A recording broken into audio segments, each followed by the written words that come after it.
Assalamualaikum warahmatullahi wabarakatuh Pak Ustadz. Waalaikumsalam warahmatullahi wabarakatuh. Saya punya 2 laki-laki remaja. Kalau sholat harus saya ingatkan terus.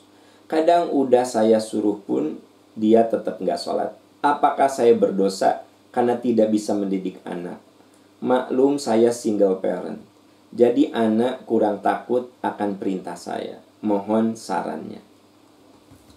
Begini Bu ya, Allah akan melihat ikhtiar kita. Begitu. Allah akan melihat usaha kita.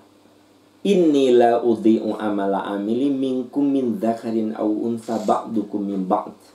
Ibu bisa lihat itu di surat Ali Imran ayat 195. Ini sesungguhnya aku, firman Allah, la udhi'u amala amilin. Tidak akan menyia-nyiakan amal hambaku. Jadi yang jelas, yang penting Bu, ibu sudah ikhtiar. Tadi kan ibu bertanya, apakah saya dosa?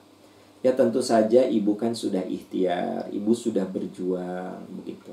Nah ibu ketika kita ikhtiar mendidik anak, tentu saja ibu sambil memperhatikan dan mengevaluasi cara kita mendidik. Karena cara juga akan mempengaruhi hasilnya. Itulah ibu dimanapun berada, ibu-ibu, kita kalau punya anak bukan hanya nyuruh, tapi kita belajar cara nyuruh yang benar itu bagaimana menurut ilmu, ya, menurut ilmu. Karena ada tekniknya, ada caranya, dan setiap anak itu perlu diperlakukan beda-beda. Karena yang namanya manusia itu tercipta berbeda.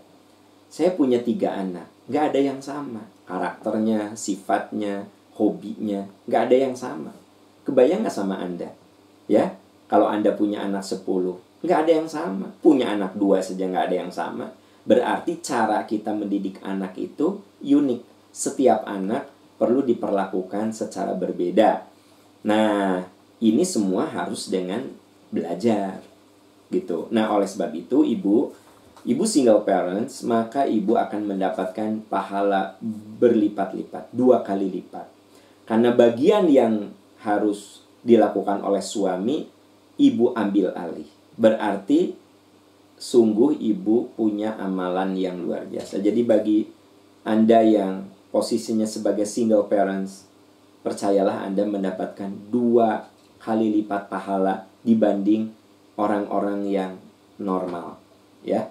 Ada suami, ada ayah, ada ibu, ada anak, itu kan normal. Suami, istri, anak, itu kan normal, kan gitu. Nah, ada juga yang istrinya tidak ada, dia urus anaknya. Atau suaminya tidak ada, dia urus anaknya. Nah, itu pahalanya 2 kali lipat. Nah, yang paling harus diperhatikan adalah ketika kita menyuruh, ketika kita membiasakan, sekali lagi, ibu harus banyak mendengar kajian-kajian psikologi anak, psikologi remaja. Ibu baca kalau punya waktu buku-buku yang membahas tentang psikologi remaja. Karena walau bagaimanapun mendidik anak itu harus pakai ilmu, begitu. Jangan pakai feelingnya, atau kita mengambil kebiasaan orang tua kita terhadap kita. Ya memang ada yang bisa kita ambil, ada juga yang sudah tidak relevan lagi untuk saat ini, ya. Jadi kembali ke pertanyaan ibu, apakah saya dosa? Ya tentu saja itu wilayah Allah. Kalau ibu sudah berusaha, berikhtiar, berjuang, ya, maka Allah akan melihat ikhtiar dan perjuangan kita. Wa qul i'malu fasayarallahu amalakum. Berbuatlah kamu, beramallah kamu. Nanti Allah akan melihat ikhtiar kamu.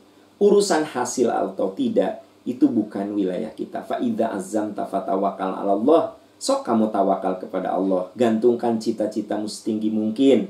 Jalani cita-citamu dengan kerja keras. Bingkai dengan doa. Setelah itu serahkan pada kuasa Allah Subhanahu wa taala. Itulah sikap seorang mukmin menghadapi kehidupan. Semoga putra-putra ibu menjadi anak-anak yang soleh, yang sehat, yang cerdas, yang bisa menjadi jariah untuk orang tuanya. Ibu wajib sabar, kesabaran ibu harus berlipat-lipat, tapi percayalah, di situ ibu akan mendapatkan kemuliaan dari Allah Subhanahu wa taala. Amin ya rabbal alamin. Wallahu a'lam bissawab.